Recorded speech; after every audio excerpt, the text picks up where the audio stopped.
Hi friends, இன்றைக்கி நம்ம என்ன பார்க்க போகிறோன்னா சப்பாத்திக்கு சூடாக சுண்டல் குழம்பு எப்படி செய்கிறதுன்னு சொல்லிட்டு பார்க்க போகிறோம். இதுக்கு ஒரு மண்சட்டியில் எண்ணெய் ஊற்றி கடுகு, உளுத்தம்பருப்பு, கடலைப்பருப்பு, கருவேப்பிலை ஆட் பண்ணி நல்லா பொரிஞ்சு வரட்டும்னு சின்ன வெங்காயம் ஒரு கைப்பிடி இடித்து வச்சுருக்கோம். அந்த சின்ன வெங்காய பேஸ்ட்டை இது கூட ஆட் பண்ணி நல்லா வதங்கி எண்ணெய் பிரிஞ்சு வர வரைக்கும் வெயிட் பண்ணணும். 3 பச்சை மிளகாய் ஆட் பண்ணிக்கலாம். இந்த சின்ன வெங்காயம் வதங்குற டைமில் ஒரு மிக்ஸி ஜாரில் 2 தக்காளி, பூண்டு, இஞ்சி எல்லாம் சேர்த்து ஒரு பேஸ்ட் மாதிரி அரைச்சி வச்சுக்கலாம். இதுக்கிடையில் நம்ம சுண்டலை வேக வச்சு வச்சுக்கலாம். இந்த சுண்டல் நேற்று நைட்டே வெள்ளை சுண்டலும் கருப்பு சுண்டலும் ஊற வச்சு வச்சுருந்தோம். அந்த சுண்டலை குக்கரில் போட்டு ஒரு 3 விசில் விட்டுக்கலாம். அரை உப்பு போட்டு வேக வச்சுக்கணும்.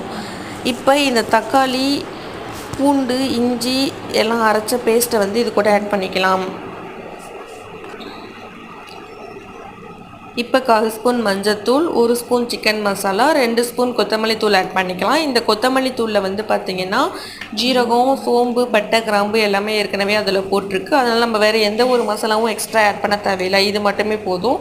உப்பு தேவையான அளவு போட்டுக்கலாம். ஏன்னா நம்ம சுண்டல் வேக வைக்கும் போது உப்பு போட்டிருக்கோம். அதனால் பார்த்து கரெக்டாக போட்டுக்கணும். இப்போ வேக வச்ச சுண்டலை ஆட் பண்ணிக்கலாம். இந்த சுண்டலை ஒரு கைப்பிடி எடுத்து மிக்ஸி ஜாரில் அரைச்சி அதையும் இது கூட ஆட் பண்ணிக்கலாம்.